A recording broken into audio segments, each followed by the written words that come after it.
শিশুদের হাতে একটা মোবাইল ফোন পড়লে যে বিপদটাও ঘটতে পারে তার একটা ছোট্ট নিদর্শন দর্শকদের সামনে তুলে ধরল অনুরাগের ছোঁয়া। বর্তমান সময়ে মোবাইল ফোন এমন অনেক জিনিস দেখা যায় যা শিশুদের মনে গভীর প্রভাব ফেলে, ঠিক যেমনটা হয়েছে সোনারূপার সঙ্গে। মোবাইল ফোনে সূর্যের ভিডিও দেখে স্কুল থেকে বেরিয়ে গেল তারা। স্টার জলসা এই ধারাবাহিকের বর্তমান প্লট অনুযায়ী সোনারূপাকে স্কুলে পাঠানোর পর বেশ চিন্তা করতে থাকে দীপা। কারণ সূর্যের ভাইরাল ভিডিও মেয়েদের চোখে পড়লে কিংবা সেই ভিডিওর কথা তারা জানতে পারলে তাদের মন খারাপের প্রভাব হবে। সবে একটু একটু করে স্বাভাবিক জীবনে ফিরছে রূপা। এর মধ্যে তার মনে কোনো আঘাত আসুক সেটা চায় না দীপা। তাই তড়িঘড়ি সোনারূপা স্কুলে ছুটে আসে সে।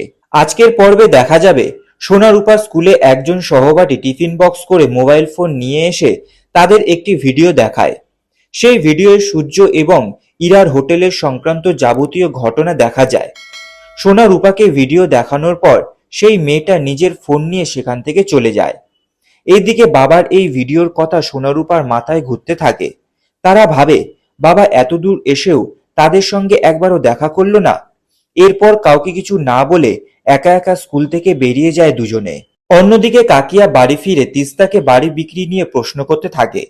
তিস্তা জানিয়ে দেয় এই কাজ জয় ভিক্টর করেছে।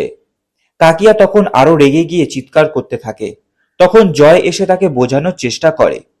এইদিকে ভিক্টর বুঝতে পারে এটা হলে তার এই বাড়িতে থাকা সমস্যাজনক হয়ে যাবে। সেই কারণে নিজের মাকে ব্যবহার করে নতুন নাটক শুরু করে সে। দ্বীপের ভবিষ্যৎ, দেনা মেটানো, পরিবারের এতগুলো মানুষের খরচ চালানোর জন্য বাড়ি বিক্রি করাটা জরুরি, এটা বারবার বোঝানোর চেষ্টা করে ভিক্টর। কিন্তু তার সত্ত্বেও কাকিয়া কিছুতেই রাজি হয় না।